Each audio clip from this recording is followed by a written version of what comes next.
Hi Chetan గారు. Hello madam. Chetan గారు, జనరల్‌గా నేను ఇంతే తింటాను. అసలు అయినా కూడా ఇట్లానే స్టౌట్‌గా నిండుగా ఉంటాను. ఇంకా అది కూడా తినకపోతే పోతానేమో అని అందరూ నేను కూడా అంటూ ఉంటారు. మనం వింటూ ఉంటాం. బట్ ఎందుకు నిజంగా రైస్ క్వాంటిటీ తక్కువ చేసి వెజిటబుల్స్ ఎక్కువ తిన్నా కూడా ఎవడు అయ్యో పాపం అనరు. వై? ఒకసారి ఏమైంది, ఒక పేషెంట్ నాకు ఇట్లనే అడిగినరు. అయితే మనం ఏం చెప్పినామంటే వెజిటేబుల్ కంటెంట్ ఎక్కువ తినండి. వెజిటేబుల్ కంటెంట్ ఎక్కువ తిని మీరు రైస్ కంటెంట్ కానీ రొట్టెల కంటెంట్ కానీ జర తక్కువ చేయండి అన్నాం. అంటే మనం జనరల్‌గా ఆపోజిట్ చేస్తాం. ఆ, అంతే కదా, రైస్ ఎక్కువ తిని కొంచెం కర్రీ తింటాం.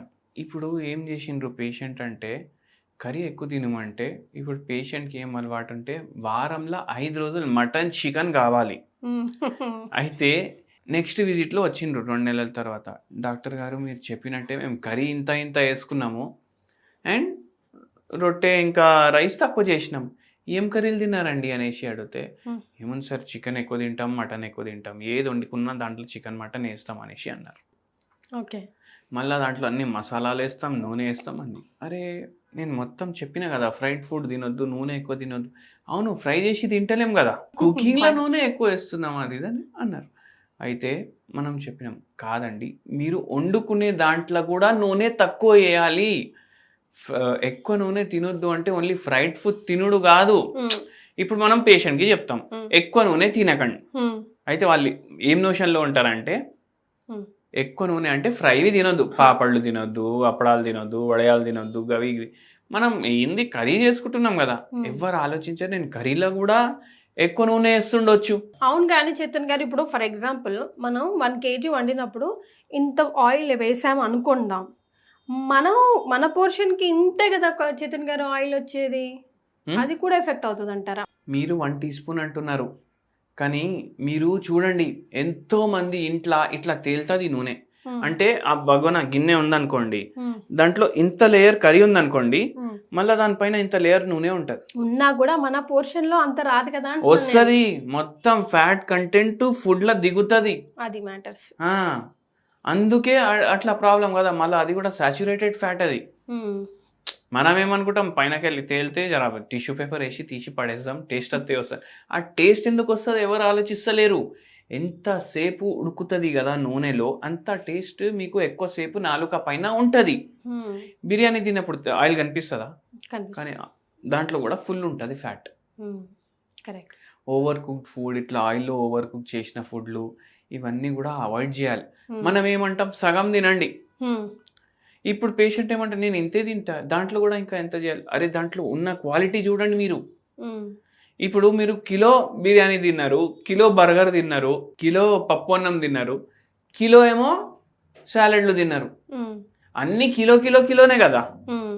అన్ని తిన్నాక మీరు వెయిట్ చెక్ చేసుకున్నారు అనుకోండి, ఒకరోజు ఇది ఒకరోజు ఇది ఒకరోజు ఇది ఒకరోజు ఇది, ఇమీడియట్గా తిన్న తర్వాత వెయిట్ చెక్ చేసుకున్నారు అనుకోండి, సేమ్ వెయిట్ ఉంటుంది. కానీ రోజు మీరు ఇట్లా కంటిన్యూ చేస్తే, ఎందుకంటే 1 kgనే కదా మీరు ఏది తిన్నా, రోజు ఇట్లానే కంటిన్యూ చేస్తే ఏమవుతుంది అంటే మీరు బర్గర్లు బిర్యానీలు అట్లా తింటే ఒక నెల రోజుల తర్వాత మీరు చెక్ చేసుకుంటే 6 కిలోలు 10 కిలోలు కూడా పెరుగుతారు. పప్పు అన్నం తింటే స్టాగ్నెంట్గా ఉండొచ్చు, కానీ సాలెడ్లో ఒక మీల్ రోజు అట్లా తింటే మీకు 5-6 కిలోలు తగ్గినట్టు అనిపిస్తుంది. తినేది కిలోనే కదా, అవునా కదా? దాని అర్థం ఏంది, క్వాలిటీ కూడా మ్యాటర్ చేస్తుంది. మనం ఏమంటాం సగం తినండి, ఏం తిన్నా సగం తినండి అంటే ఆల్రెడీ పెంచుకొని ఒక్కరోజు ఎక్కువ తిని మళ్ళీ రేపటి నుంచి దీన్ని సగం తింటా అని కాదు. సగం అంటే సగం. మళ్ళా చూడండి నేను ఇంకోటి చెప్తా, మనం హోమ్ రెమెడీస్ చెప్తాం. అట్లనే ఏందంటే ఇట్లా సగం తినుకుంటా మీరు ఏం చేయండి అంటే డైలీ నిమ్మకాయ రసం, సగం నిమ్మకాయ రసం, ఇది పెప్పర్ ఉంటుంది కదా, అవి 4 గింజలు దంచుకోండి, దాంట్లో వేసేయండి, ఇది ల్యూకామ్ వాటర్లో బాయిల్ చేసినాక కలుపుకొని డైలీ తాగండి. నిమ్మకాయ రసంలో మిరియాల పౌడర్ ఒక 4 మిరియాలది దంచుకొని వేయండి. పౌడర్ బయటికి వెళ్ళి తీసుకొస్తే అది ఒరిజినలా డూప్లికేటా కల్తీయా ఏం అర్థం కాదు, మనం అదొక ప్రాబ్లం. ఓకే, ఇంట్లో అట్లా చేసుకోండి, దంచేసి దాంట్లో కలిపేసి తాగండి. ఇది చేయడం వల్ల ఏమవుతుందంటే మీ బాడీలో మెటబాలిజం ఫాస్ట్ అవుతుంది. మెటబాలిజం ఫాస్ట్ అయితే ఫ్యాట్ బర్న్ అవుతుంది, అట్లా అయి మనకు వెయిట్ లాస్కి హెల్ప్ చేస్తుంది. మళ్ళీ పిప్రిన్ ఏదైతే ఉంటుంది కదా, పెప్పర్లో ఉంటుంది అది, అంటే మిరియాల పొడిలా అది ఉంటుంది పిప్రిన్ అనేది. అది వెయిట్ తగ్గించడానికి హెల్ప్ చేస్తుంది, డయాబెటీస్ పేషెంట్లకు హెల్ప్ చేస్తుంది, మోకాల నొప్పుల పేషెంట్ల కోసం హెల్ప్ చేస్తుంది.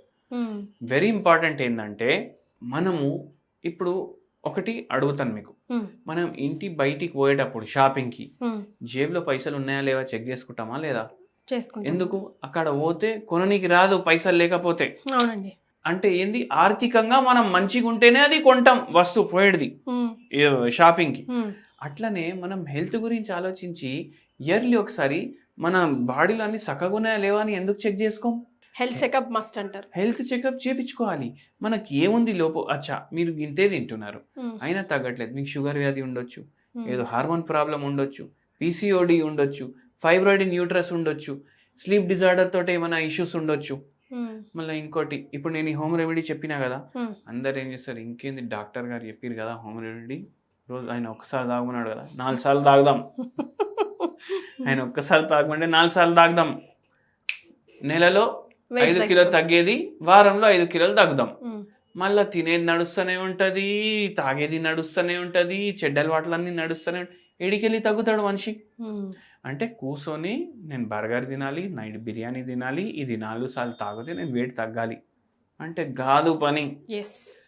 రోజు 1 గంట నడవండి, మీకు ఏది వేరే ప్రాబ్లం లేకపోతే. ఇప్పుడు మీకు థైరాయిడ్ లేదు, మోకాల నొప్పి లేదు, షుగర్ లేదు, బీపీ లేదు, నిద్ర సమస్య లేదు, నడవడానికి ఇబ్బంది లేదు, నరాల బలహీనత లేదు, ఎందుకు మీరు నడుస్తలేరు? అవునా కదా? నడవకపోయేసరికి అన్ని ప్రాబ్లంలు వస్తున్నాయి కదా, అవునా కదా? అయితే ఆ పని చేయాలి, రోజు ఫిజికల్ యాక్టివిటీ చేసుకోవాలి, టైంకి పడుకోవాలి, టైంకి లేవాలి. సో హోమియోపతి వెయిట్ లాస్కి ఎంతవరకు హెల్ప్ చేస్తుందండి? ఇప్పుడు చూడండి, థైరాయిడ్ వ్యాధి ఉంది, ఈయన ఎంత తపన పడినా కరెక్ట్గా తిన్నా ఏం తిన్నా వెయిట్ తగ్గుతలేదు. హోమియోపతి మందు ఇవ్వండి, వెయిట్ తగ్గుడు స్టార్ట్. మళ్ళీ దాని తర్వాత కొందరికి మెటబాలిజం సరిగా లేదు, దానివల్ల కూడా వాళ్ళ వెయిట్ తగ్గుతలేదు. హోమియోపతి మందు ఇవ్వండి, మళ్ళీ దాంతోపాటు డైట్ కొంచెం కంట్రోల్ చేయండి, చాలా తొందరగా తగ్గుతారు. రైట్. అట్లా. అండ్ ఒక హోమియోపతి మెడిసిన్ కూడా చెప్తాం, మెటబాలిజం ఫాస్ట్ చేసుకోవడానికి, మంచిగా వెయిట్ లాస్కి హెల్ప్ చేసేది, ఫైటోలెక్క బెరీ. ఇది 0/9 పొటెన్సీ. రోజు 10 గోళీలు 1 కప్ వాటర్లో కలుపుకొని తాగండి, మెటబాలిజం ఫాస్ట్ చేయడానికి హెల్ప్ చేస్తుంది. ఎర్లీ మార్నింగ్ తాగండి, మెటబాలిజం ఫాస్ట్ చేయడానికి హెల్ప్ చేస్తుంది, అండ్ మంచిగా వెయిట్ లాస్ కోసం కూడా హెల్ప్ అవుతుంది. Right. Thank you so much.